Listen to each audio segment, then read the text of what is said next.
Yes, guys, how you doing? Welcome back to multiple channels as it actually goes. We're on the Spurs Talk Show. We are on Football Inc. We're live on Twitter. This will also be uploaded, hopefully, to Spotify tomorrow morning. I'm here with Johnny H3232 with his wonderful new microphone hoodie thing.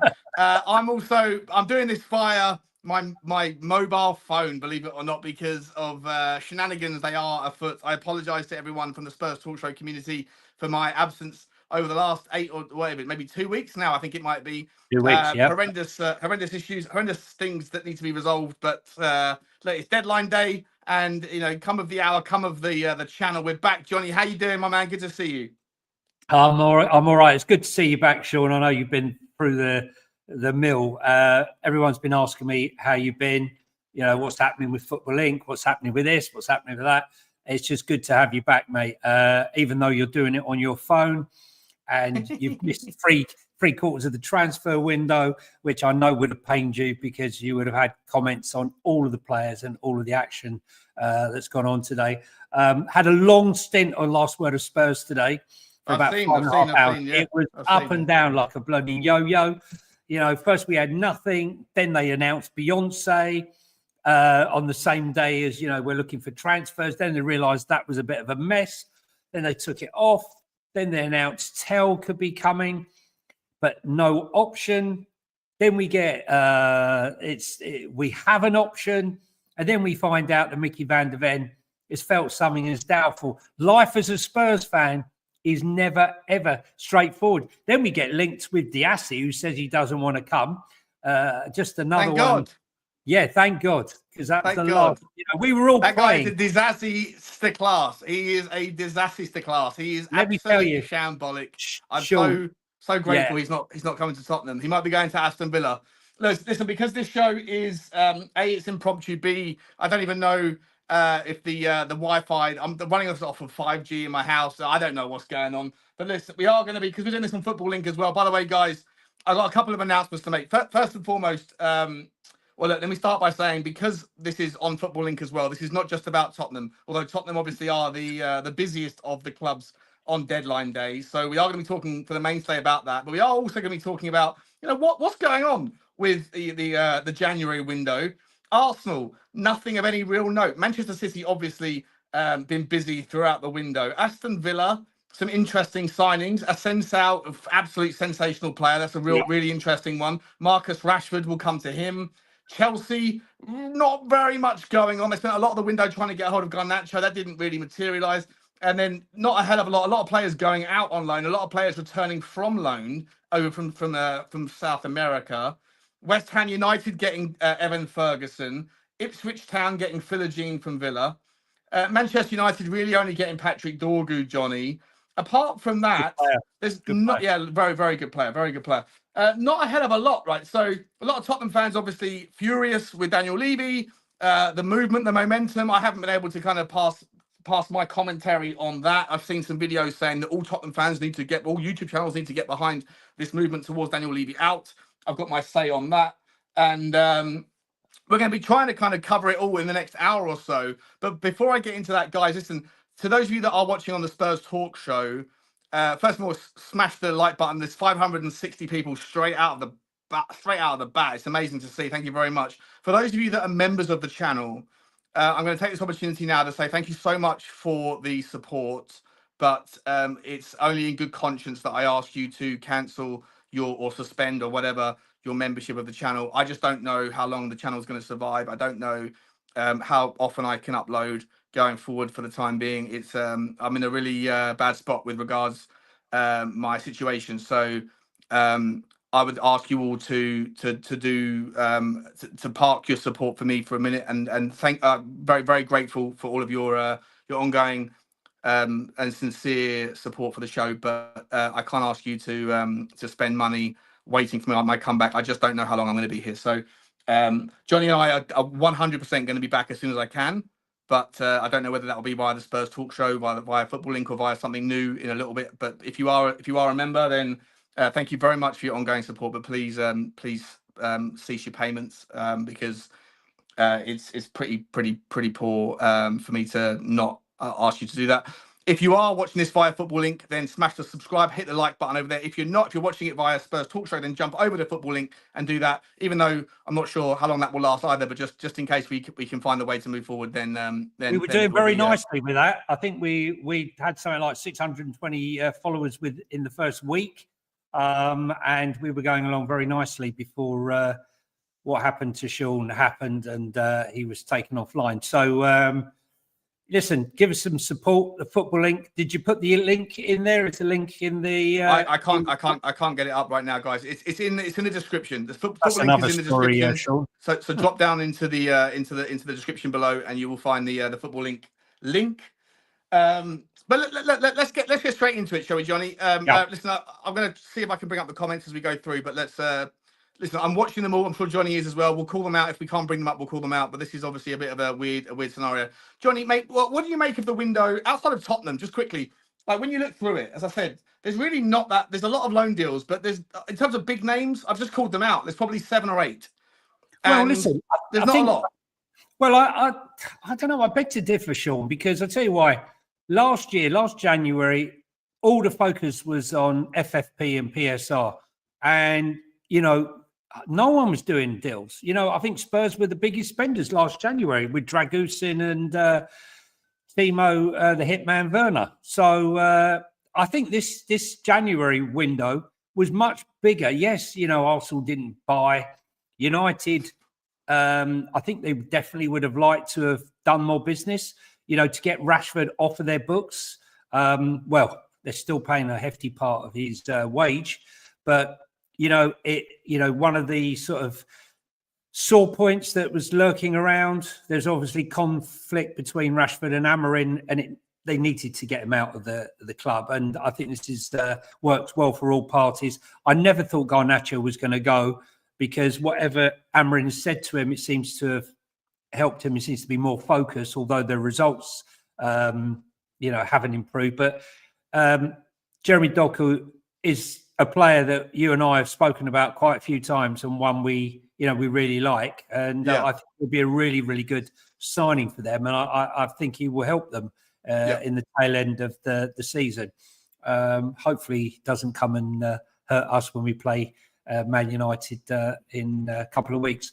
But no, I think a lot of teams did the business that they needed to do. I am surprised that Arsenal didn't come and try and get a striker. I think maybe they did. I always thought that Ferguson would go to West Ham, with his prior relationship with Potter. So I think that one was always on the card. I think it helps Brighton. I think it works for both parties. Everton, not a bad deal for them. And I think, he's probably analysed that squad. I mean, if you'd have asked most fans prior to David Moyes coming in, they needed a striker, they needed this, they needed that. And then lo and behold, he's gone in, changed it around, and even Beto's scoring. So, it just shows you sometimes, I don't think it's just a new manager bounce with that. They brought in, what's his name, did they, from Villa? Everton? Yeah. Everton have brought in... Pellegrini, not Pellegrini, what's his name? So, Philogene went to Ipswich. Yeah, Philogene went to Ipswich on loan. No, listen, I think most of the clubs managed to do some business, may not want to do all the business. I mean, Spurs definitely didn't do all the business they needed to do. And it was all very much lastminute.com. In fact, the only clubs to do business early were Manchester City, really, and Villa, who came into this window with real purpose. Getting rid of Duran to Saudi. That's a massive deal, that. John Duran, 67 million euros, I think it was, or maybe even pounds. John Duran going there, so young, so much talent. What sort of... that's a really disappointing move for me. I really, really like John Duran. I think he's an absolute class player. And listen, I understand that Aston Villa need to balance the books. Obviously, there's a lot of rumours that they were kind of riding that kind of line of PSR and FFP. and they had to, accept the deal like that. It's no surprise to me. Let's be honest, Johnny. You and I like a conspiracy theory around relationships with certain owners and certain other places in the world.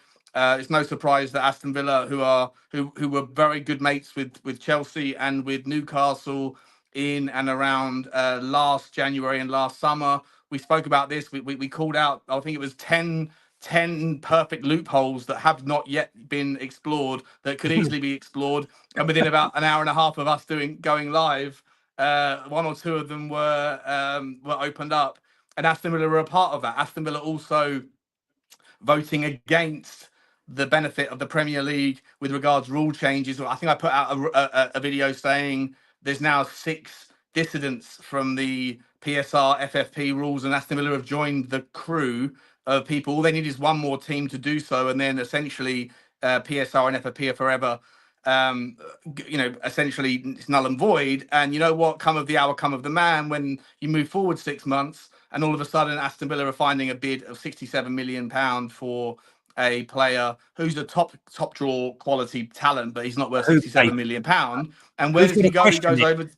And listen, I guarantee you, within 12 months, he'll be back in the Premier League or a top 5 league, right? Listen, look, we've said it before. The deals that were done with all the Saudis, the links are all there. Chelsea, Villa, Newcastle. Try arguing when a youngster goes for 25 million and really he's only worth 5. You're going to prove otherwise. It's the value's in the eye of the beholder, right? So if you're willing to pay it, and there's no argument. But I don't even know if it's a thing now, Sean. After the big build up to January, and then the announcement that really there's nothing, and then what happens? Suddenly we get clubs spending and doing the business. I think this is the thing for me, mate. This is the thing. It's a nice little segue before we get into the specifics of Tottenham's window, which we're obviously going to come to, and also other clubs if you're watching on Football Link. What I would say is, I think people are asking about Van der Ven as well, by the way. I think Cam Shanks has just put into the chat. Yeah, it's okay. Just going through. Hang on, I'll see if I can find that again. Going through a long recovery after feeling sore. That's what Paul O'Keefe has said. So hopefully he's back for Thursday. But listen, we'll come to that in a minute. But just to carry on and to transition from the kind of the conspiracy theories around FFP not and PSR. Out for the season, guys. Just because I've had a load of people messaging me, Micky van der Ven is not out for the season. Okay, he felt something. It doesn't mean that he's out. Personally, I don't think he should have played more than 25 minutes in the game against Elfsborg, and he played 45. Players, when you've been out that long, you need to be brought back slowly. And, Spurs' situation is such that, he's been rushed back. As much as I'd like to see him play against Liverpool, I hope he doesn't play because, we don't need a setback. Sorry, just to flip into that. No, it's an important segue. Listen, I don't know the details. For the last 10 days of my life, I've been working off of a dumb phone. I've had absolutely no internet access. I really haven't seen anything. So I'm coming in late to the party with any knowledge. So Johnny's going to be the filler of truth for me as much as he is for you guys, if you're also in the same bucket as I am, not knowing what's going on. Just with this Levy momentum, Johnny, I know how strongly you feel about this. And obviously, all of my friends in the Tottenham community very much are Levy outers. Myself, I'm not someone that necessarily sort of toes the line with that regard. I saw some videos earlier on when I was trying to catch up, and I've got a Samsung TV here that's a smart TV apparently, and I started going through Tottenham YouTube trying to catch up, and I saw some videos I saw a video from Sava saying, all Tottenham fans have to unite now to get Levy out, and obviously I saw some things on some more traditionally Levy out channels, sort of calling for the same thing. And me personally, like I will never get on board that narrative, purely because I think that the bigger problem, I always have done, I've made myself very, very clear about this. I think the biggest problem within football is the inability for the things outside of Daniel Levy's control to be the inability to set some rules that have teeth and to enforce them and to regulate them and all those things. And the absence of that I don't think it makes any difference. I always pull back. Do I think that Daniel Levy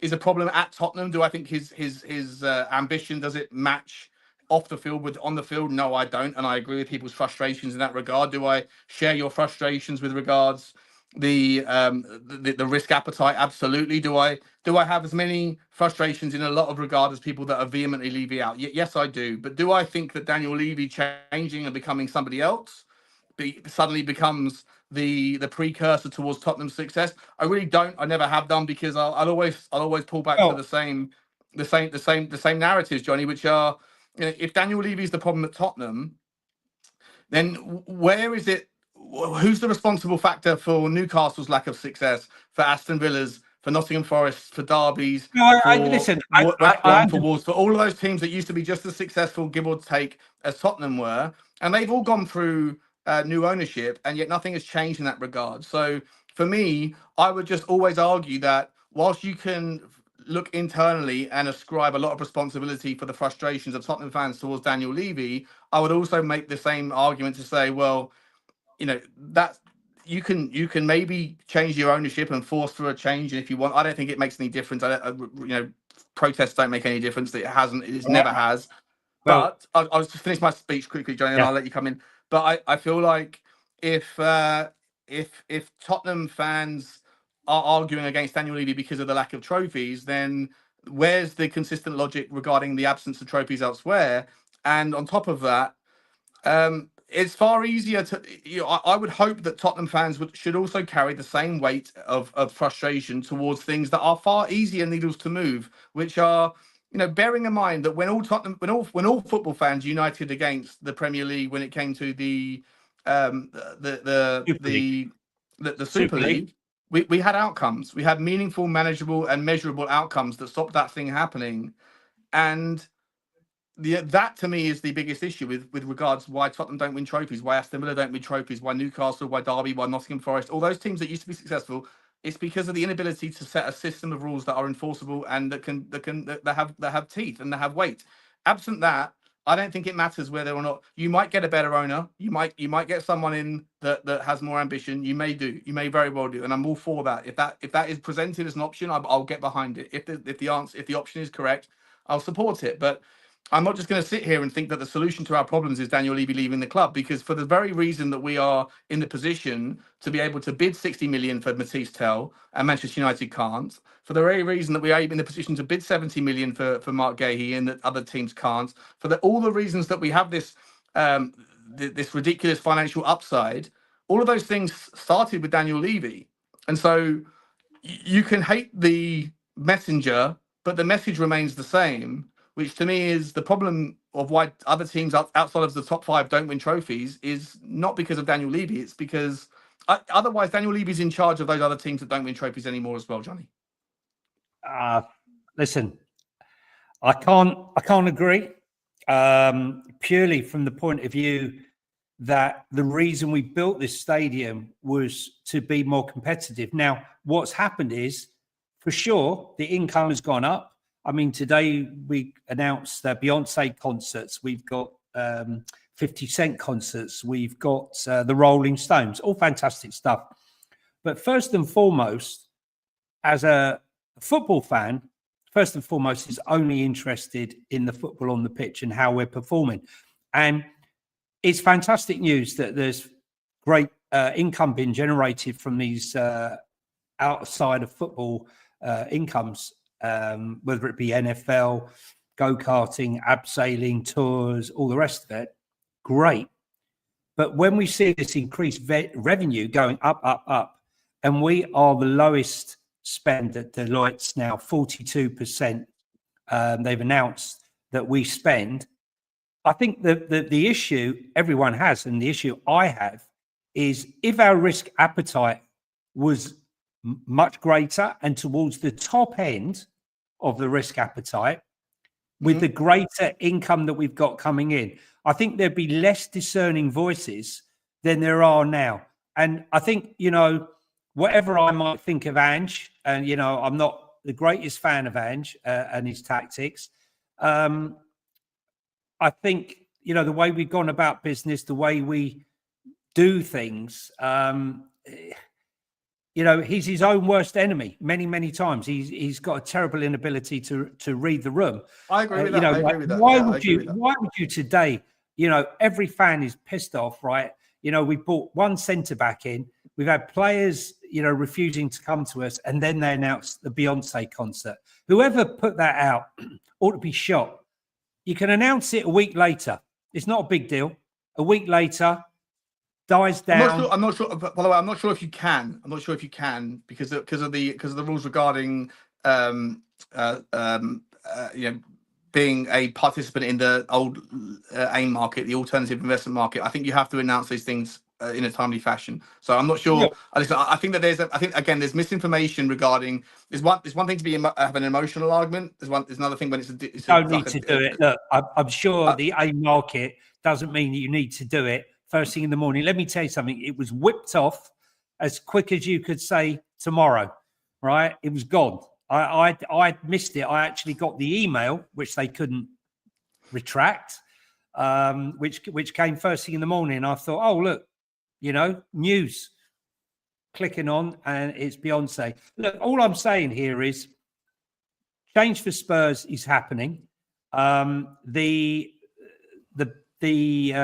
banner that Jay put out, Change for Spurs, got amazing coverage and highlighted a lot of the issues that have been going on at the club and have provoked a lot of debate from TalkSport, Sky Sports, just about everywhere. Over here, NBC, across the world, I'll be honest with you, everyone's talking about it. And the numbers have been analysed and they've looked at them and they've highlighted the same things that, we've spoken about. I hear what you're saying and I appreciate that the Premier League is not fit for purpose because, the Premier League... That's the point I'm making. Yeah, no, I am, but you come across, what you're saying is you come across as if none of it is really sort of Levy's fault. But the Premier League... I'm not saying that at all. I'm not saying that. No. That's the opposite of what I'm saying, actually. Yeah, no, but the Premier League... I've said quite consistently, I think if you are just looking internally, then there's every reason to feel frustrated with Daniel Levy and his inability to throw caution to the wind. There's inability or a lack of willingness to have the right risk appetite. I share the frustrations with Tottenham fans and all of those things. I'm just saying that every other team that used to be successful that is now not successful, and that is 99% of teams in football, the football system, they've all changed their ownership and it hasn't made a blind bit of difference. None of them are successful now when they weren't before. There is still the same reality that 75% of all the trophies that have been won, that could have been won in the top three trophies, have been won by two teams. And 92% have been won by the top five teams. Now, if Daniel Levy is responsible for all of Tottenham's failures, who is responsible for Aston Villa's? Who's responsible for Nottingham Forest? Who's responsible for Derby? I hear all that. But where's the answer to that? To make sense of the fact that if Daniel Levy is responsible for all of those, for every failure at Tottenham, I'm not disregarding. But he's not Listen, what he's responsible for is not making the club competitive enough by only investing 42% of his rising income back into the club. That is the issue we have. I hear what you're saying. And what's crazy about the Premier League is the Premier League is spending millions and millions of pounds on lawyers fighting its own members. I mean, right. Okay, so I'm with you on that one, right? The Premier League rulemakers is the biggest problem. The Premier League rulemakers is the biggest problem. Right. And just go back. So a lot of people hark on the Antonio Conte thing. They say, Antonio Conte was spot on when he said what he said. If you go and look at Antonio Conte demanding spend, demanding things from his owners, wherever he's been, if you go and look at the teams that he has managed, I don't have the list in front of me because if I would, I could do it on my phone, but I can't because it will disrupt the. But there was a team called, I think it was Arezzo, right? And there was another team whose name I forget. Someone in the comment section can, I'm sure, get up Wikipedia and dial into Antonio Conte calling out teams and look at his historical track record. Every single team that Antonio Conte has managed and that has had these demands regarding spend, every single one of them in Italy and elsewhere has either gone bust in the rearview mirror for him, right? He's been looking at their demise in the rearview mirror. They've all either gone bust or have been caught up in horrendous financial impropriety. Juventus being another example. Chelsea, we know what's going on there.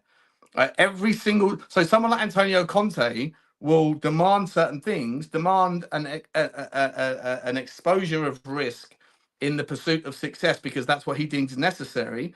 Every single team in his history has gone through either bankruptcy as a consequence of things like his demands. When he gets to sail off into the sunset and move on to the next club and look in the rearview mirror as that club falls apart as a consequence of the demands of someone like him. I'm just saying there's a lot of people who don't understand the realities of the financial circumstances in which they can fall afoul of in the pursuit of success. And for me, Daniel Levy, whilst, yes, I agree with so many people and everyone who feels that he could do more, and I think he could, but if you want someone else, you want someone else, you have to show me someone that's better, that's imminent, that can come in. You have to show me Levy out is not the solution. Levy out is the problem.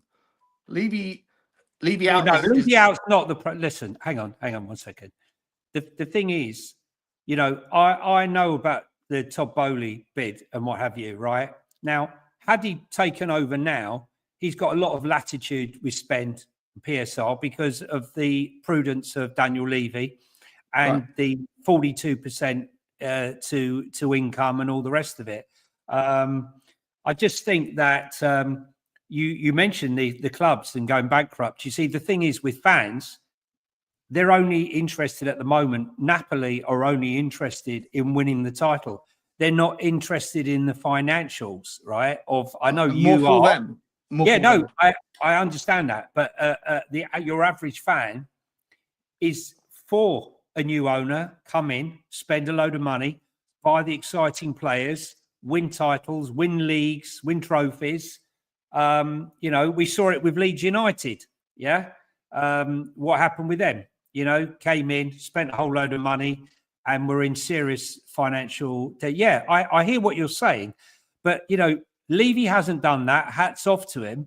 But it comes to a point now where, okay, we've waited 5 years now. The club is in fantastic financial position in relation to wages to income. And maybe it's time now to push the envelope a bit more.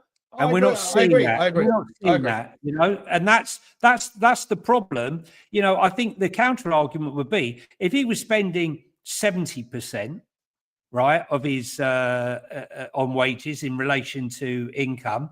Well, then you'd have absolutely no wiggle room to spend any money, right, like we do right now. Yeah. But what I'm just saying, even if it was 60%, 42% is the lowest in the Premier League and lowest in Europe, and it's in relation to the fact that we have we just take the 42%. The fact that Spurs are the 9th biggest earning club in Europe, as well, coupled with that, would suggest that the team is. Hold on. That's not a coupling of it. That's a part. That's in no small part because the fact that we have 42%. Or 43% of the spend because of our revenue being so high. I'm talking about income, not profit. No, I know what you're saying, but I'm saying that the reason why our number is 43%, it would be 53%, 63%, 73% if it wasn't for the fact that our revenue and our income is as high as it is because of the things that he's chastised for, such as announcing Beyonce concerts. No. Those things are mechanisms in which to diversify the responsibility of the Tottenham fan to be the entire producer of that revenue stream. But everyone's fine with that, right? They don't have a problem with that. They had a problem with it this morning. No, but yes, because it's the timing, Sean. It's the timing, right? You're sitting there on the transfer deadline day. We've done one transfer, right? One outfield player transfer, and it's last minute on the 2nd of February when Ange Postecoglou has been desperate for players for weeks. And, let's be honest, had he brought in Danso 2 or 3 weeks ago, who knows? We might have not lost a couple of the games. I'm not saying we would. I'm not saying we wouldn't. But, it hasn't been an exciting window until today when we've got this. But has it been an exciting window for anyone? Again, I'll go back to this chart. But not here, everyone needs. Not everyone has got. Well, let's talk about players teams that do. Arsenal. But they're second.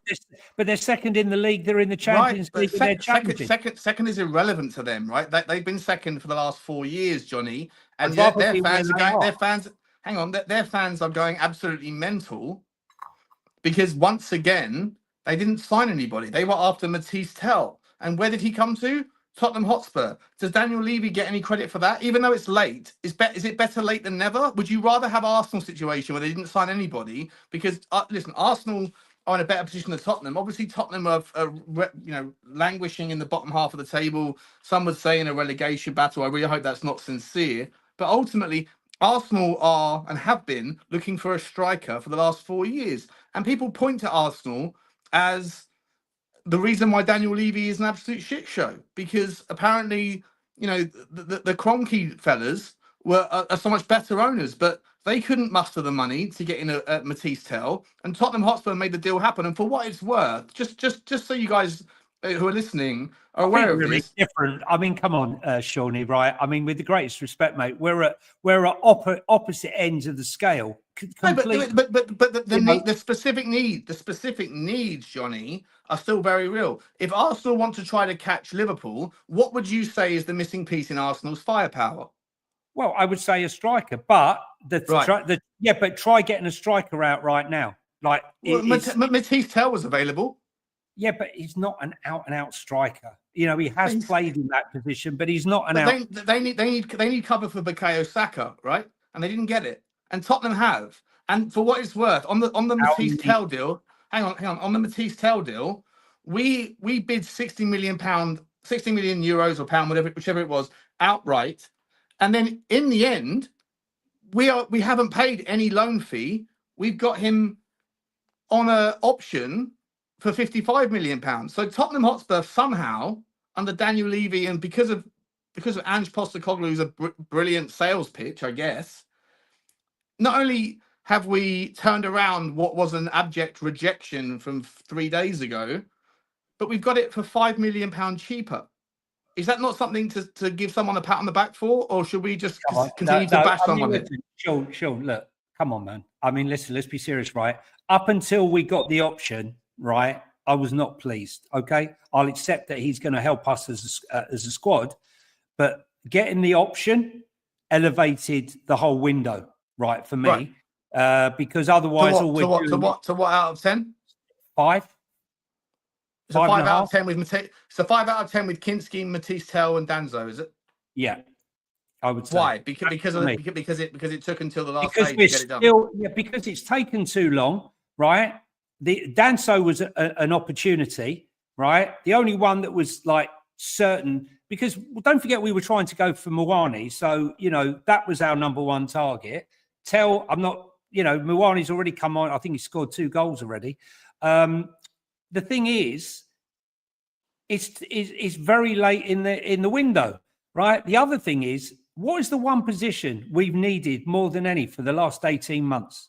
This is the 4th window, left centre back, backup left centre back, and Danso again, he's not left centre back, and he's played in the centre of a back 3.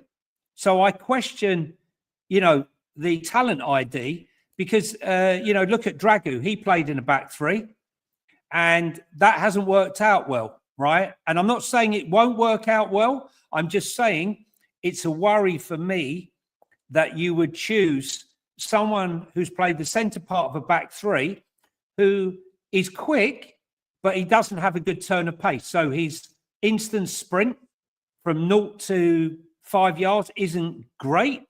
But he's like 15, 20 yards. He's very, very quick. So I don't believe that was our number one target. It was the best that we could get. Okay, I accept that. But I don't know. Listen, I'm very pleased we signed Matthias Tell. Listen, it hasn't worked for him this season. granted, but I think him and Jed Spence working down that left-hand side or wherever he decides he's going to play is going to be a force to be reckoned with. I'm not sure if he will play against Liverpool. It'd be nice to throw him in.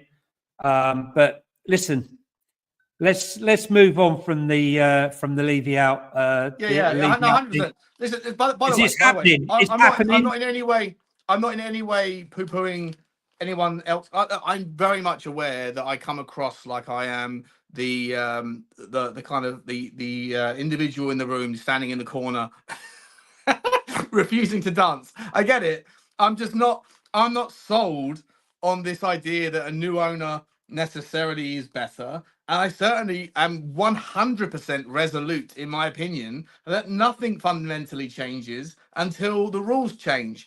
And the fact of the matter is that it's far easier to find resolute output and outcomes from the Tottenham fans and every other fan that's fed up by getting behind a movement and a motion towards asking more from the Premier League rule makers. And unfortunately, what I see is certain channels and certain people that love to ask everyone to get behind this. Let's unite behind the movement when the wind is in that direction. But when the wind isn't in that direction, you'd never catch any of that sort of same notion around something that's get behind the team, get behind the club. You don't hear that. So, you know, it's opportunistic and it's fortuitous to be able to sort of ask for that sort of favour. I personally support the idea of if you are someone that wants trophies to be distributed more fairly and you want to see other teams winning things, then you should be behind the idea. You should throw as much weight behind the idea of asking for the Premier League to sort the rules out as you do behind asking our chairman to move on. Because for me, I think the stats and the data support the notion that nothing substantial changes unless the rules have some teeth and some bite and there's a leveling of the playing field. But that's just my take. Listen, before we move on to Matisse Tell, Johnny, I wanted to ask you just quickly, just looking through this list here, as I say, Tottenham have been the busiest in the transfer outside of Manchester City. Let's just pivot to Aston Villa for a second. Asensio moving in, absolute wonderful player. Yeah. Marcus Rashford moving in, interesting one with Rashford, right? Obviously, the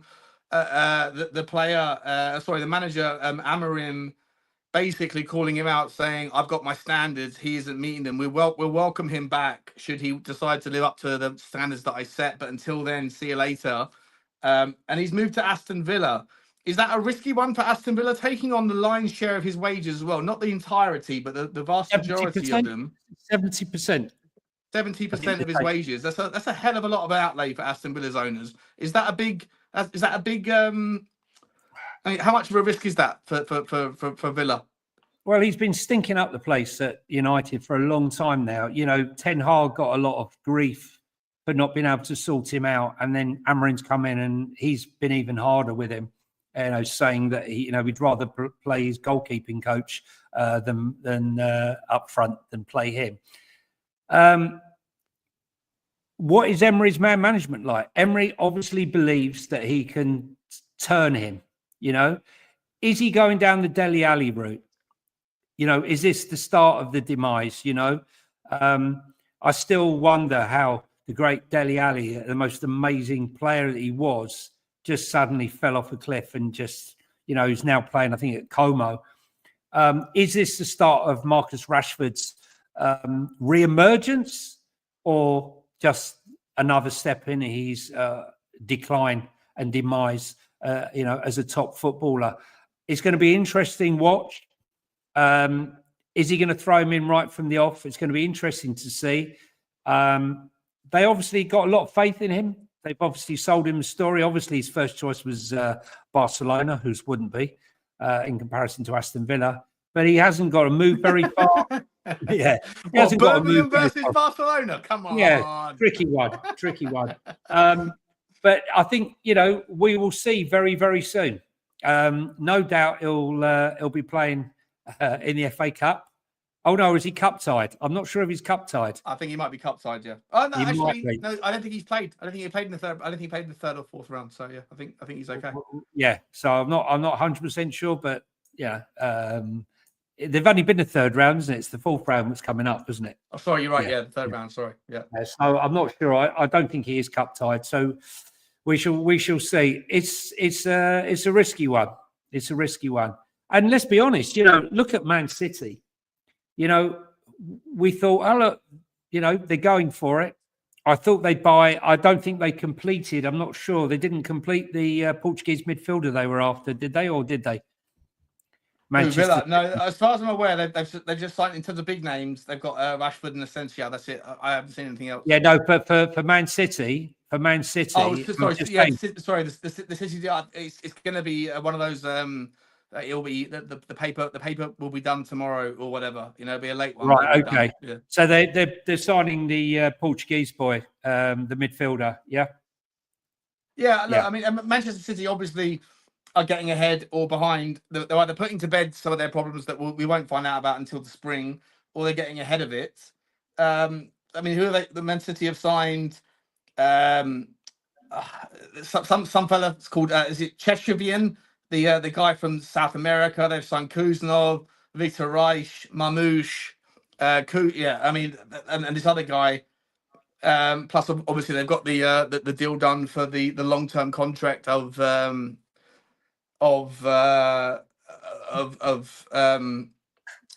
what's his name? Oh, what my mind forget. The striker. 9.5 year deal. 9.5 year deal. Haaland.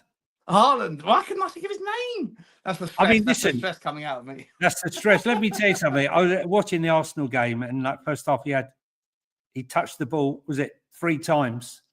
At one stage, he only touched the ball once.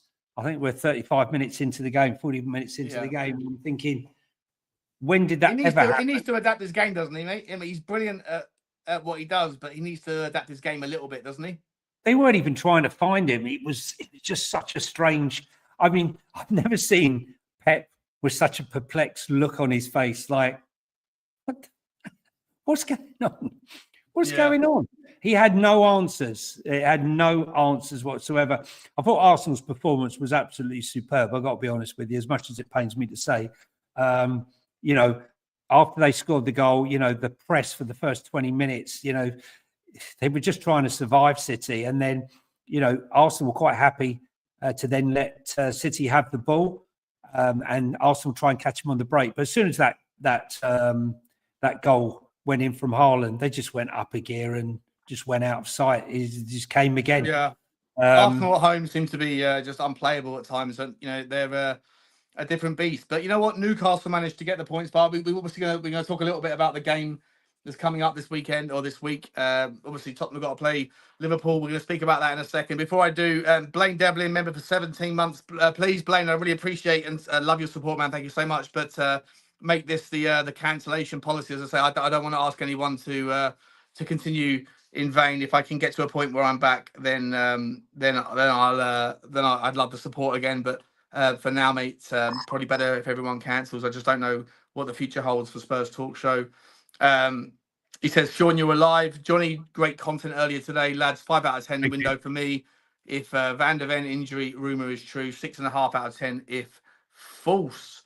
Well, let's hope that maybe that's the reason why we were pushing so hard for Mark Gahey, mate. And Gahey was never on Mark Gahey, by the way. Like, how do you feel about that whole thing? No, listen. I'm sorry, Sean. Come on, you've been along around the scene long enough. Absolute, complete, and utter PR exercise. You don't bid for someone like Mark Gahey, right, on the last day or a day before the end of the transfer window. They aren't selling their captain, their number one bat, when they're moving up the table and they've got no chance to replace him. It's not happening. It's a farce. It's a complete and utter PR exercise. If you were bidding for him on the 1st of July, I'll take you seriously. Okay? Then I'll take you seriously. Not on the day before the end of the transfer window. Honestly, and the people that are lapping it up, it was a complete diversion. I'm sure there were other targets. We were linked to the Burnley French centre-back. I can't remember his name.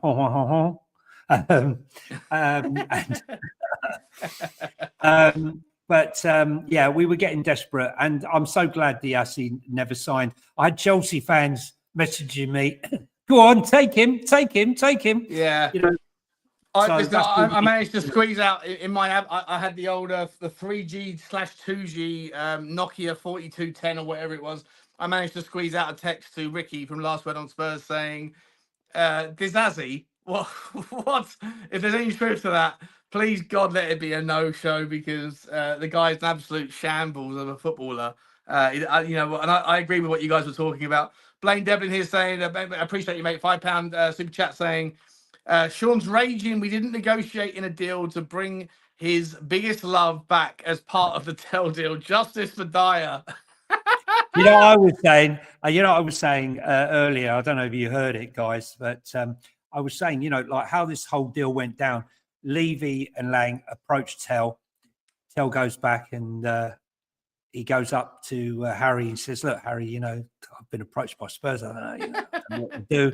Says, if I go now, you're never going to go back. Go and speak to them. It'd be great for your club. Lots of young players, great stadium, great fans. You'll love it. You should definitely go. Oh, thanks, Harry. Really appreciate that. Anyway, he walks out. He's walking down the corridor. Who does he bump into? Eric Dyer. Don't fucking bother, mate. Don't bother, right? If you want to rot for the rest of your life. And that's why, we had the change when he decided, he ain't coming, right? He doesn't want to come because he bumped into Eric. Eric Dyer turned him. But listen, look. What do you think about Matisse Tell, though, mate? Let's talk about him for a second. I mean, he's obviously he's probably, I mean, as well, for Tottenham fans at least that are watching this. Better than Brennan Johnson. He's far better than Brennan Johnson, isn't he? I mean, he's not even a conversation. Better than Timo Werner. Listen, but I asked you a question. I think you asked me actually a question on the phone call when you were leaving the Teddy Sheringham gig tonight. We have a predicament, don't we, with regards the European the squad lists? Yeah, because you can only list 3, so you can only put in 3 new players. So for me, it has to be Jed Spence. I'm not going to hear Jed Spence gets dropped, and if he gets dropped, serious questions need to be asked about Angie's sanity. Matthias Tell has to be in there. How can you leave Diassi out? Which means that the only Danso, you mean? Yeah. Danso, yeah, sorry. I've got Diassi. I've got some. Thank God he's not coming. You can't leave Danso out because of our centre-back situation. So that only leaves one option, really, and that is to leave Kinsky out and hope that, whether we use Brandon Austin and we use Vicario. Our first game is not till March. Is that correct? I believe. For what first game? Sorry, the Europa League. The next round, not till March. Which gives him another sort of 6 weeks to get fit. Now, if we know that it's going to be 6 weeks and it's likely he's going to be back and we're confident, then as upsetting as it is, we would have to leave Kinsky out, I'm afraid, because I can't see how you can leave Spence out. I don't see how you can leave Matthias Tell out after signing him for that amount of money. And however good Danso is, now we've just lost Dragusin. What choice have we got? We have to lose. Dragusin will go out because he's not going to play. Well, is there any option to remove someone that's already in the squad that maybe is surplus to requirements? Like, could you remove? I don't know. Could you remove Timo Werner for a start? You can remove them, but it doesn't make any difference. That you can only add 3 new players to your original squad. Right, but what I'm saying is, could you remove a player so that you could add 4 more in? I don't think so. No, as far as I know, it's 3. That's 3 new players. Okay, right, gotcha. Yeah. So I mean, and how far? Do you know how far away Vicario is? No, but I mean, all we know is that as soon as he saw him make that performance against Liverpool, suddenly he was back on the pitch and he was ready to play the next day. Yeah, I think that was one of the greatest. That was one of the greatest scenes when Vicario came up to him at the end of the game and he gave him the hug which was definitely not genuine. No. The most insincere Italian two kiss you ever seen in your life. The kiss of death. I've got a new member in Rob Brown. Rob, I really appreciate it, buddy. If this is coming via the Spurs Talk Show, then I do genuinely appreciate it, mate. But like I say, I don't know what the future holds right now. So probably if you're on Football Link and if you're watching this, get on down to Football Link and hit the sub button because that one will be get on down to Football Link. Exactly. Yeah, exactly. Let's talk about the last two before we go. Yeah. Quickly, we got Tony Rodriguez as well saying, remember for 11 months, Villa push the envelope, Spurs don't write the letter. I think is what he's trying to say there. I agree, Tony. Yeah, look, I disagree. I mean, I agree with the frustrations regarding our ownership internally. Like I say, I tend to zoom out a little bit. There's 1,350 people, give or take, watching this across the three channels, across Twitter and the Spurs Talk Show and also Football Link. So if you are on Spurs Talk Show, jump over to Football Link. If you're watching this on Twitter, then jump across to YouTube if you don't mind and smash the like and subscribe. And more importantly, on Football Link, get that number up because we're going to talk about hopefully more and more about non-football Can I just say, guys, right? You know, Sean and I don't agree on everything, right? And we don't agree on this. And I support of Jay and Change for Spurs and the march that will. I support it, by the way. I support the march. Yeah. I do support the march. Yeah. So I just want to say, we're not going to be an echo chamber here. We don't agree with everything, but for me, 42%, as Tony says, is not 42% spend on wages is not pushing the envelope. Anyway, let's move on to the semi-finals. Let's do the Arsenal-Newcastle one first. And with Newcastle looking a bit rocky in the last two home games, Sean. I mean, I'm not quite sure what's going on there. Getting beaten by Fulham, getting really at home by Bournemouth. You know, are they makes it more interesting? I was pretty sure that Newcastle at home, tough place to play. Arsenal on the road, nowhere near as strong as they are at home. If Newcastle could beat them at home, beat them away from home, you're pretty sure that a 2-goal lead should be enough to be able to kind of cancel each other out. And you think that Newcastle have got one foot in the final, but Newcastle just seemingly a little bit kind of rocky in the last couple of games, Johnny. Yeah, I mean, listen, I a bit surprised, because I thought Eddie Howe had them playing really well. That midfield of Guimaraes and Joel Linton, Isak playing fantastic. That injury to Guimaraes is probably going to be massive, right? Yeah, I think it's a massive loss. They've still got the threat. Jacob Murphy's playing really well. Gordon, they have a lot of threat.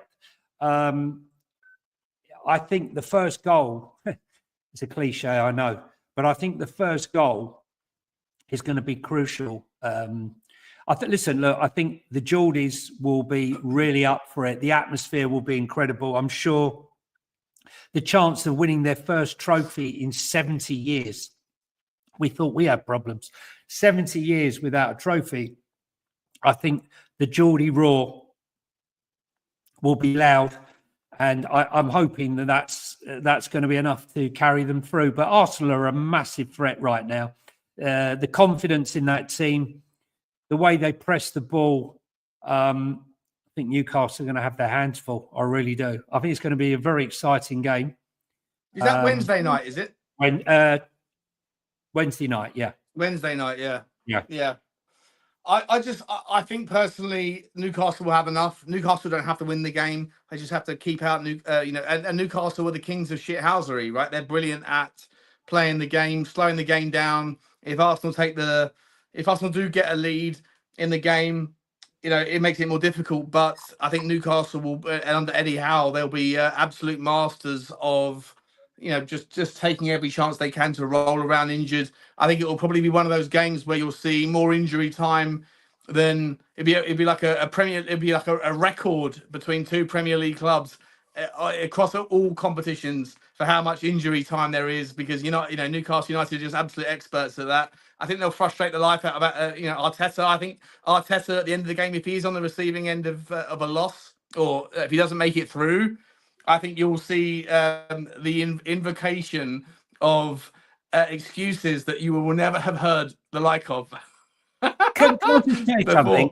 Why is not a player, I don't advocate doing anything, but surely all I want to see, when I see Arteta on that sideline, literally on the touchline, waving his arms, grabbing the ball as it's coming there. A wing is coming down the wing and he's standing there, like, get back in your box. I'd love to see someone slide in. I don't know if any of you are NFL fans out there, but quite often, when a tackle's made and they go flying and take out the cameraman and a few of the drink holders and the rest, I'd love to see someone come flying in and accidentally on purpose take out Mikel Arteta on the flank.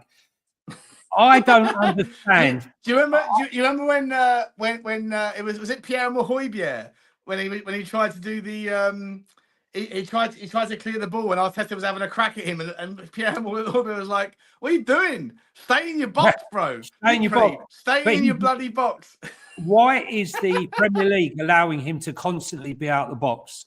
I mean, I remember Ange Postecoglou getting a yellow card for being out of his box away at Wolves. And I'm thinking, well, hang on a minute. I just watched Arteta spend the entire game outside the box and nothing happened. He's the most infuriating manager at the Teddy Sheringham evening this morning, evening, should I say. He was talking along the same lines of if he was still playing now, he'd accidentally on purpose slide off the pitch with his stud high and catch him and take him out. He's infuriating.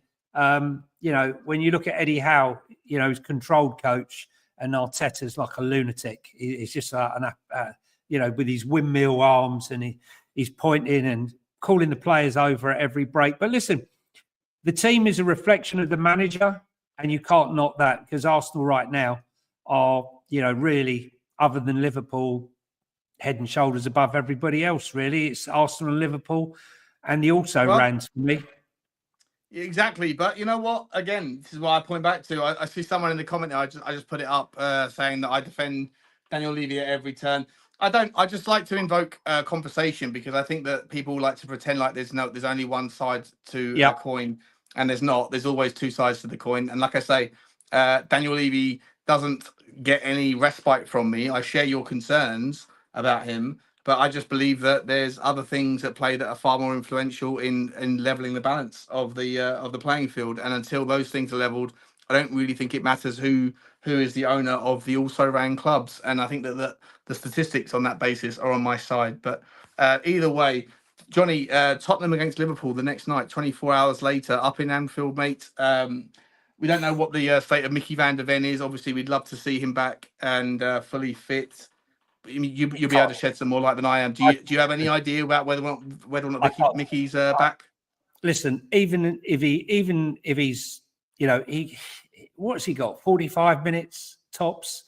Liverpool, even losing Trent Arnold, they got Conor Bradley, who's an exceptionally good player. I'm a big admirer of his, which is probably why they won't be crying if Trent does leave, although they'll do everything they can to make him stay. I just think that Spurs cannot afford to play like they did against Brentford. Now, that might seem a bit strange me saying that because we've played very well against Brentford, in comparison to how we've been playing lately. What I mean by that is we mustn't invert, again, like we did against Brentford. We mustn't roam forward, again, like we did against Brentford. The only difference is we must press from that position and not give them time on the ball. We gave Brentford far too much time to cross the balls in. Over 30, I lost count about 30. Yeah, 30 crosses they had, I think. Yeah, right? 30. And you cannot allow, you just cannot allow Liverpool to make 30 crosses. You just can't, because Gakpo, Salah, Diaz, Szoboszlai, there's far too much firepower, and they're not going to be wasteful. Brentford had an XG of 2.5, I think. and we had an XG of 0.9, I think. Excuse me. But yeah, I think I'd like to see us play exactly like we did. I like us to play deep because I think we can catch them on the counter attack. I think we're capable of doing that. But please, let's press them from that position. If we stand off of them, we're brown bread. Liverpool will fancy their chances, and I don't know if I'm going to the game. There's always something. Are you going? Are you? Oh, nice. Yeah.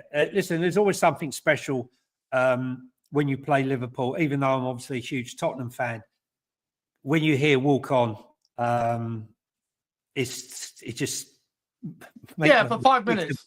And then Liverpool becomes silent until they're scoring. No, but on a night game in a cup semi-final, I've been there for Champions League against Chelsea as a guest, and they're special nights. And Spurs are going to have to dig deep and find some fight, and hopefully they can have as much fight and determination to win not only the first ball, the fight to win the second ball on Thursday. Because if they don't have that fight, we're going to be finished. And we go in hope, and anything can happen in football in a one-off. We don't need to win. We only need to draw. Johnny, I've got to ask you, mate. I pulled this statement up here from Checkmate 734. Guys, watch Tottenham will win a trophy this season. Levy Inic out will evaporate, and this will be put on ice for years. Sean will win. Trust me. Johnny, how are we supposed to interpret this, mate? I heard this on another channel where they were contemplating. They were giving themselves a lot of pats on the back for about an hour and a half about how they've been waiting a long time for the movement towards Levy out to grow some momentum. And then they actually, I'm going to have to paraphrase because I can't remember the specifics because I've got other things going on in my mind. But basically, the contemplation was scenarios in which their movement dissipates, right? And it was like, oh, can you imagine the nightmare scenario that we win a trophy this year? It will disappear. Levy out will disappear. Or God forbid, there was other things where like, should we really root for a relegation because that will be the nail on the head for Daniel Levy? And I'm sitting there kind of watching that. I watched it via my phone in aghast, right? Because these are Tottenham fans, right? That are essentially the reason why they hate Daniel Levy as much as they do is because of the lack of trophies. And yet the idea that we win a trophy. But it's not just. Hang on, Johnny, because this is what this man here, Checkmate 7. Yeah, but the checkmate. Somehow I'm the enemy. I'm the enemy. No, I'm not saying it, but checkmate is Donna Cullen. No, Checkmate 734's no, that's not Donna Cullen. Donna Cullen's this young kid who pops around with. Checkmate 734 has been around from day one for me. Yeah. Right, he's a legit Tottenham. I think he's American actually, but. I'm just saying. Sure, but this is a big deal, right? This is a part of the discourse, right? People that hate Daniel Levy because of our lack of trophies are now contemplating us winning a trophy as bad news because it will dampen the Levy out thing. Listen, honestly, am I wrong? Am I reading that wrong? Am I reading that wrong? Sorry, you're wrong because look, there are always going to be elements. You can pull up. There'll always be an idiot out there who doesn't want us to win. There'll always be an idiot that wants us to get relegated, right? We ain't getting relegated, right? And if we win a trophy, we win a trophy. Great, okay, fantastic. I'll celebrate it. Okay, I'm not going to celebrate. I'm not going to not celebrate it because of Daniel Levy. But the fact of the matter is. Daniel. He's come back in, Johnny. It's true. I got this fan base sussed out. They aren't serious. The moment Spurs win a trophy, the Levy Inic out movement will disappear. Unfortunately, Sean, the big picture is Levy Inic out. This is the reason you're Inic out is because of the trophy drought. Yet the idea of winning a trophy is bad news to you, checkmate. No, I'm sorry. You're a fraud, bro. You are a fraud, checkmate. You're so clapped up with being right. You don't care about what is right. That's the problem. You're the problem. People that ask that question are the problem. You care more about your being right than you do what is right. The only reason you hate Daniel Levy is because he doesn't deliver trophies. And now you fear us winning a trophy because it will dampen your movement. That's ridiculous. Square that circle, Johnny. There's people out there like Checkmate. A lot of them. There's channels that argue that whole point. Sean. Sorry, mate. Sorry. Look, come on. Right? It's not just about a frigging trophy. It's about 101 things that have been going on for 24 years. It's not one thing. It's lies. It's bullshit. Puts it all right, stories. It's stories. Is winning a trophy the most important thing, Johnny, or not?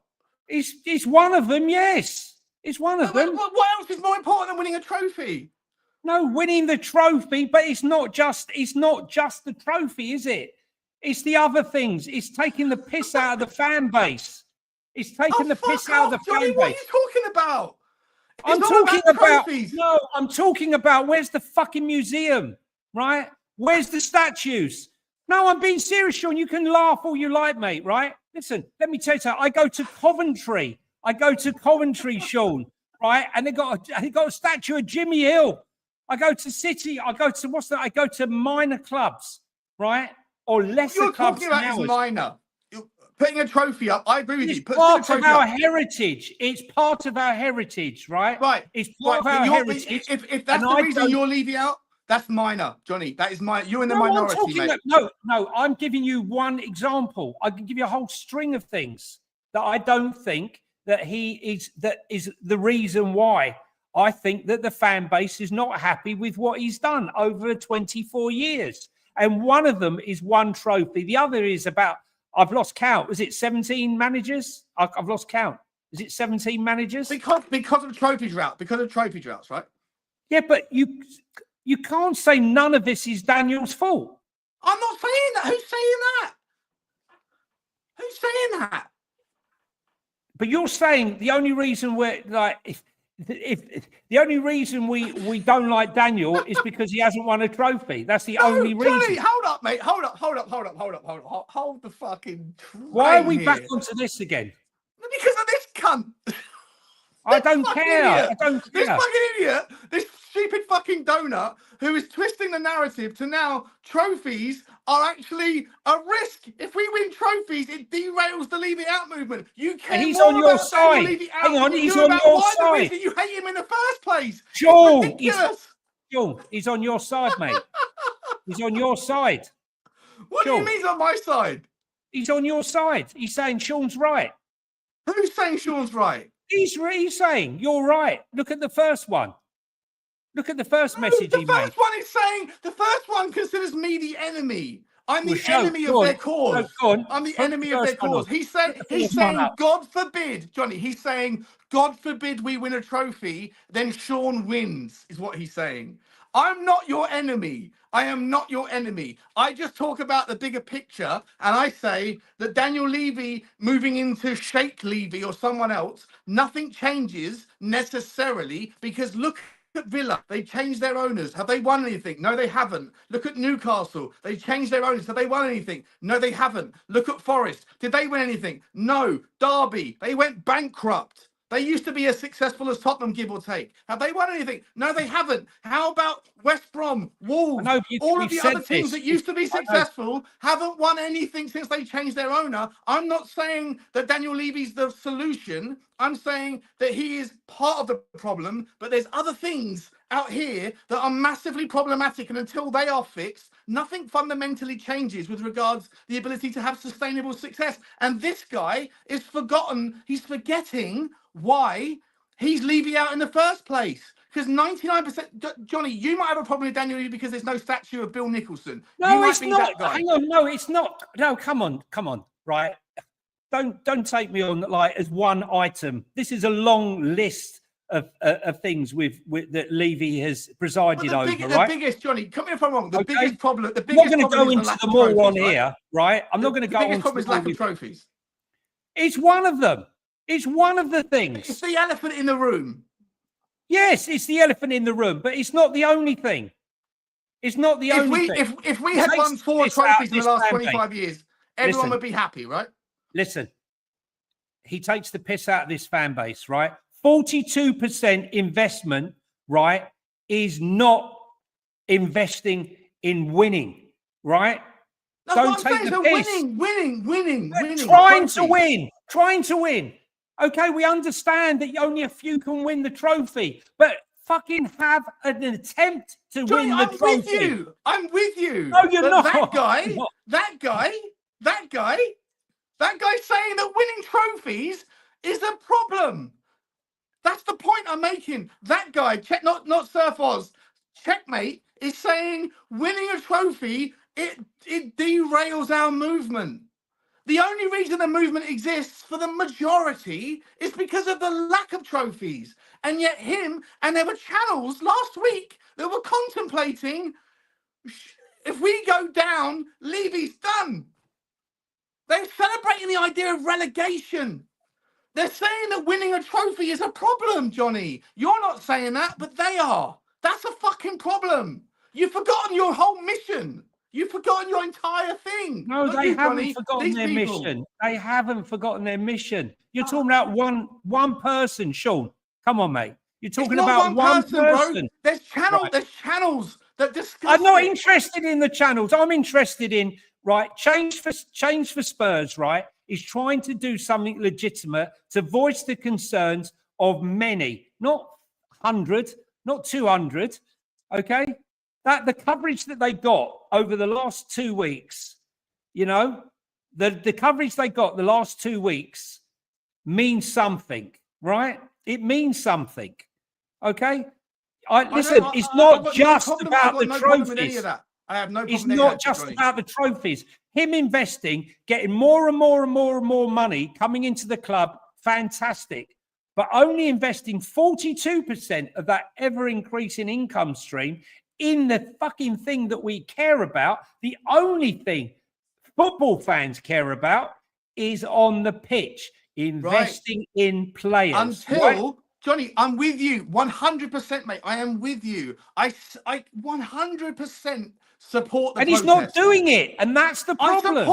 I support anybody who sees Daniel Levy as a problem with regards ambition. I support those motives. Any person who listens to my channel, anyone who says that I do not support protests, I don't support people that have an issue raising their fucking hand and going out there. Brian Daigle's a good friend of mine. I love Brian Daigle. I love all of my mates in the Tottenham community are Levy outers, funnily enough, because there's not many people that aren't, right? But Johnny, you're Levy outer. You're one of my best mates in the community. I have absolutely no issue with the movement against Levy out. What I have a problem with is when people forget that the reason why they're unhappy, for the most part, yes, there's other things like the lack of silverware is the biggest, right? But then you got the lack of statues, the 25 the senior citizens discounts thing. I get all those things are part of the issue, right? I get all that. But let's be entirely honest. If Tottenham beat Manchester United in that penalty shootout in 2012, I think it was 2012-13, right? That chips away at the trophy drought. It's the trophy drought that is the biggest problem. And you have people like Checkmate who literally see me as the enemy for some ridiculous reason. I'm not your enemy. Okay, I support Tottenham like everyone else does. I've got enough ambition with my Tottenham success rhetoric to be able to set up a channel and to go through the crap I'm going through and to still come out and put on live streams, right, with you, Johnny. I'm as big a Tottenham fan as anybody else, okay? I just don't see it through the same lens as you do. But I am absolutely shell-shocked when I see people contemplate winning a trophy as being a negative because it dilutes a narrative that is built upon the notion that Tottenham's lack of trophies is the reason why we hate Daniel Levy, which might not be your primary cause, Johnny, but it's the primary cause of 85% of people. Yeah, look, we all want to win a trophy. That's the only reason we're in the game, right? I go to football to win games and win trophies and be a winner or a competitor, right? And, you know, I struggle to forgive him for not backing Pochettino properly because I think he earned the backing. But the fall over the years since that Champions League final has been sad to watch. It's been a slow regression, I feel, to where we are today. Yeah, the last 5 years has been a shit show at Tottenham. Since we moved into the new stadium has been. I said it from day one. My first ever video, Johnny, on a live stream. It wasn't my first upload. My first ever live stream when I had an audience. I said the worst thing that could have happened to Tottenham was getting to the Champions League final. We weren't ready for it because of the timing. But the stadium has been an absolute disaster in terms of what's happened since. I subscribe to everyone's frustrations with what has happened since. The devil is always in the detail. When people say we were promised a game changer, well, it has been. It has been in terms of ability to spend. It's just that the inflation in the value of what is quality players has been inflating faster than the ability for Tottenham or anyone else to be able to catch up in terms of money revenue generation. My problem is not with any of that. I subscribe to everybody that has a frustration with Daniel Levy. I maintain that the bigger problem is the rules. The inability to subscribe to the rules. Listen to this one. Loose thinking, right? God, it's painful listening to this meh head looking clown's incessant whining. He just cries all the time with no actual depth to his rants. He's incredibly low IQ when it comes to the workings of a football club. You don't understand the rules and regulations involved, and a picture of a clown. Yeah, that's the sort of crap that you have to. Who's that? Is that aimed at me or you? Probably me. Probably me. Aimed at me. It could be. I think it could be either of us. But all we need to know is the guy has got 2 followers, so we know. We know who that is. Part of the crew. First of all, Gov, a massive donation. Honestly, mate, joined a week ago. Right? Let me guess. He's talking about the same guy. Second, yeah. Okay, forget about him.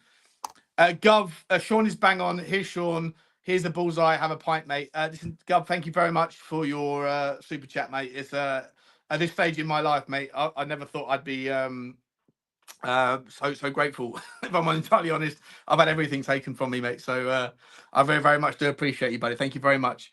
But listen, guys, please know, when Johnny and I, and thank you, God, mate, means the world. Johnny and I are best mates, and we can bang out these the disagreements on Tottenham. We both are mad Tottenham fans, believe it or not. Johnny goes to every game. I go to every home game, and I go to the old away game when I can get a ticket. It's difficult to get them, but we all want the same thing, right? We all want the same thing. And if you're someone that hates someone, like Checkmate saying that Sean wins as though I'm your enemy of your movement, I'm not. I support your movement. If you think that Daniel Levy is the problem, have at it. And if you think that marching in the cold is going to remove him from power at Tottenham, go for it. I won't be there because I don't think it will ever make a blind bit of difference. And even if it does, I don't think that is the root cause of why Tottenham don't win trophies. But listen, I think the root cause is elsewhere, as I've said already. But look, you got to respect both sides, Sean, right? And I do. Listen, look, I think what Jay's doing is doing it peacefully. He's not doing anything wrong. He's voicing an opinion. They're doing a march. Good luck to him. And who's Jay, by the way? Who's Jay? Jay's just one of them. Billy T. They're involved with Change for Tottenham, Change for Spurs. Along with others, and good luck to them. And if you can force anything or any change for the better, then great. You might not get everything you want. You might not get anything. But if you sit and you do nothing and talk 100%. About it, because I've seen the demonstrations that Brian and others have made over the years, And, people talk the game, and then when it comes down to it, very few turn up. And Brian's putting a lot of work along with others over the years. 100%. I've always, whenever I've known there's a process coming up, I've always promoted it. I always celebrate them. I always wish them the best. Believe it or not, against the Liverpool, was it before the Liverpool game, Johnny? You and I went over there, and I had a frank conversation with 2 or 3 people that go after me on Twitter, and they were nice people in public, and they wanted a selfie. Well, we've got another, the things that they call me on Twitter, and then I meet them in public. We've got another signing. This is our constant. If you follow me, I always go on about our constant recruitment of 15 to 19-year-olds, and Spurs are signing England under 19 international Reece Russell-Deeney, who's leaving Chelsea to join Tottenham. With a formal announcement. We signed the player from Chelsea and a player from Liverpool, haven't we, as well? Yeah, and I think one from Manchester City. We're doing recruitment 15 to 19-year-olds. It's interesting. Listen, I don't know if you guys saw it. Last thing, we can round off very soon, but yeah, I was listening to football finance guy. I forget his name now, on TalkSport earlier, and he was saying that there's this new trend, this new theme that basically Premier League clubs don't want to pay big money for players that are over the age of 25. There's just no resale value. You sign them for one contract, and then by the time they're 28, 29, there's just nothing left. So that's the reason why the movement has gone towards young talent. And again, Daniel Levy's maybe ahead of the curve on that one. Listen, it is what it is. I'm never going to convince anyone that they're right or wrong. You're never going to convince me that I'm right or wrong, and vice versa. I think that is everyone's long in the tooth with their situation. I will stay true to my own. I never joined the Tottenham community to suddenly parlay towards populism. I think that people are correct to feel the way they do. I support you in your motions and your notions, but I personally will always stay true to what I believe. And my belief is that the biggest problem in football, and the reason why Tottenham and other teams don't have success, is not because of their owners. I think that they are part of the issue, but I think there's other issues. That's the Glazers. Well, listen, look, I think Man United fans, the march for the Glazers, that helped. And it helped them bring in Mr. Jim Ratcliffe. That's been a wonderful success. No, but listen, look, United, come on, Sean, right? Man United are in a terrible mess. The infrastructure's falling apart, the stadium's falling apart. They haven't invested any money that, have every right. I'm not saying they're the same as Daniel Levy. When you look at the two, the Glazers just come in, leveraged against it, and took out a load of money and left the place in the shit show. Daniel hasn't. Has Jim Ratcliffe come in and done anything? Has Jim Ratcliffe been any kind of? Hang on a second, right? He's having to cut because there's so much shit there. Everyone's taking the piss. Everyone on. No, hold up, Johnny. Hold up, Johnny. He stole. Hang on, Johnny. Johnny, wait a minute, mate. No, mate. You can't throw mud at Daniel Levy and then defend Jim Ratcliffe in the same breath. You're not listening to what I'm saying, right? I'm saying the complete opposite of what you think I'm saying, right? I'm saying that, Daniel has not left Tottenham in this mess at all, right? What the Glazers did was a disgrace. What they're doing now, Ratcliffe's come in because they've not run that club properly. They had people running around with their own credit cards, billing the club, people taking the piss out of the club. He's had to cut. Can I just say... He hasn't had to cut. So Jim Ratcliffe came in... Hang on a second, Johnny. He hasn't had to cut. He came in, and the first thing he did was take away the Christmas bonuses of people who go to the game and get paid 50 quid to spend 8 hours in the freezing cold lying on the ground in the stewards, right? If Daniel Levy did that, there would be I understand that, but I'm talking about... Listen... Right, you want to pick out the stuff. I'm talking about the entire club's infrastructure is fucked. The stadium, listen, I was there. The bloody rain's coming through the roof, right? The whole place is falling apart. Carrington Road falling apart, right? It's a disgrace for the amount of money. So Jim Ratcliffe's first port of call is to steal the Christmas bonuses of people that have been there for 50 I'm not years. saying, Sean. I'm saying to you, that's what happens to shit owners. We don't have that level of a shit owner. I'm saying, right? But Sir Jim Ratcliffe is a new owner. I'm just saying, but look what he's going to have to build a new stadium, build a new training ground. It shouldn't have been that. United, the Glazers have completely neglected the club. That's what I'm saying, right? Will you at least acknowledge, though? Will you at least acknowledge? No, I'm saying we could have had owners like that, Sean. And right? You can also have a new owner like Sir Jim Ratcliffe at Tottenham Hotspur. So would you at least acknowledge that you can go down as much as you can go up? Yes, Sean. The difference is, Sean, right? He doesn't need to build a new stadium. He doesn't need to build a new training ground, right? He's got massive income streams coming in. He can build a hotel, extra revenue streams. He's got all the properties around the outside, extra revenue streams, okay?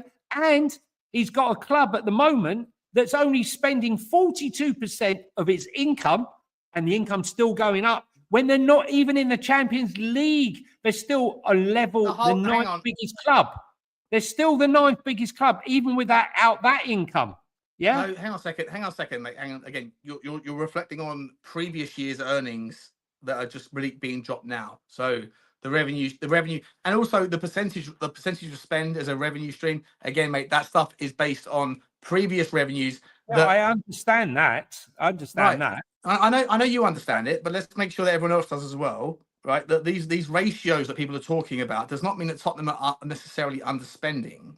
They're underspending relative to others based on a revenue basis, a revenue point that is far higher, based on what Daniel Levy has created, which is something that should be... I'm not saying he hasn't created it, but you cannot say that 42% is a guy that's out there taking a risk and pushing the envelope, Sean. Come on, admit it, mate.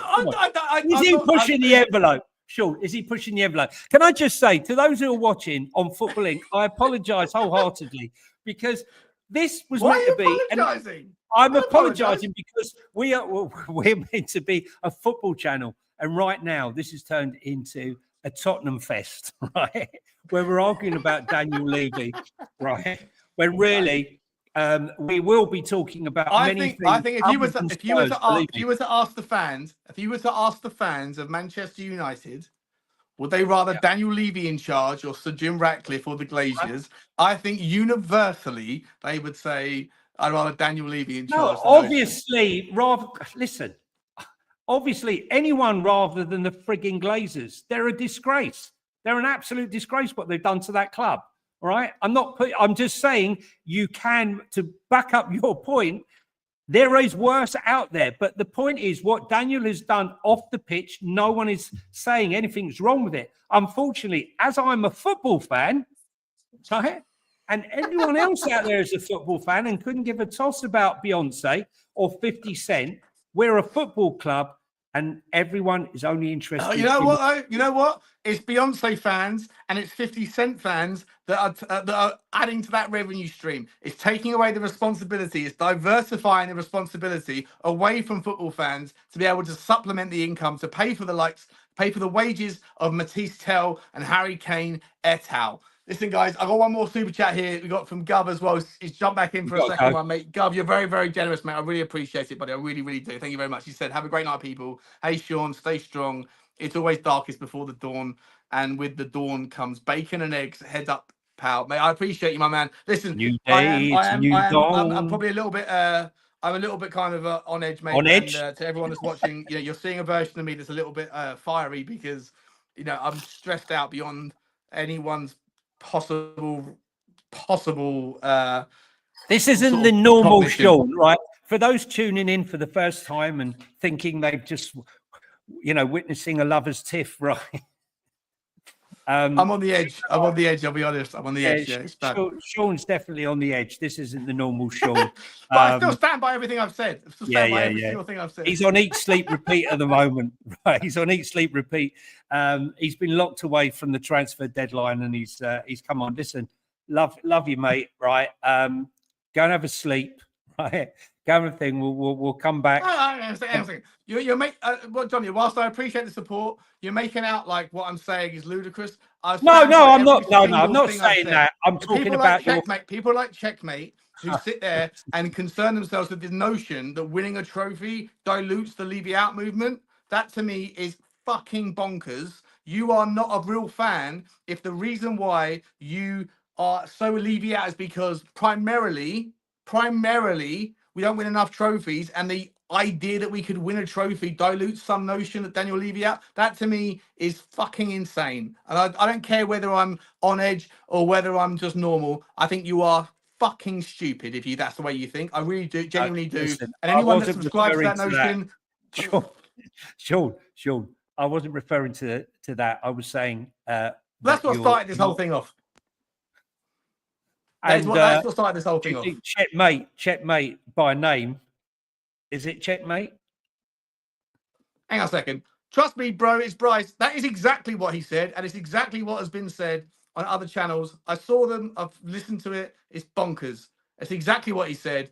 People are making out this notion that winning a trophy is no longer is going to dilute the message of if they if they think I'm going up to I'm no fan of Levy, but if they think I'm going up to Liverpool 4.5, 5 hours there, wait, what's that? What's that, Johnny? What's that? Another one. Yeah, well, that's up to them. There's loads of them out there, mate. There's loads of them out there. I'm going up. Listen, all I know is that I'm going up, right, on Thursday, driving up, going up, standing up, and coming all the way home again.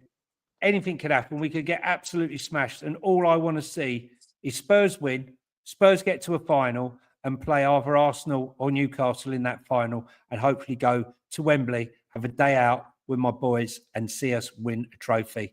And my voice is going because it's been a long day. I've been going since 1 o'clock. I'm going to have to check out now. We're going to finish. You might not see me for a while, but I'll be back as soon as I can. Johnny, I love you to pieces, mate. You're an absolute legend for tolerating this. No, listen, man. I'm a big guy. So I can handle it. I'm used to the abuse. What abuse are you getting? I'm not sure. What are you getting? Abuse? I don't look at the chat rooms. So whatever it is, I'm not really bothered. If you care more about Levy out than you do about Tottenham winning a trophy, then you are the problem. I'm going to finish there. Like, subscribe to Spurs Talk Show. Maybe if you just want some more sensible chat about non-Tottenham stuff, then get over to Football Link and hit the subscribe over there as well. Johnny, I'll see you tomorrow, mate. I love you, buddy. Right. Love you, everyone in the chat. Thank you very much for everyone. Chats. See you later, guys. Take care. Bye-bye.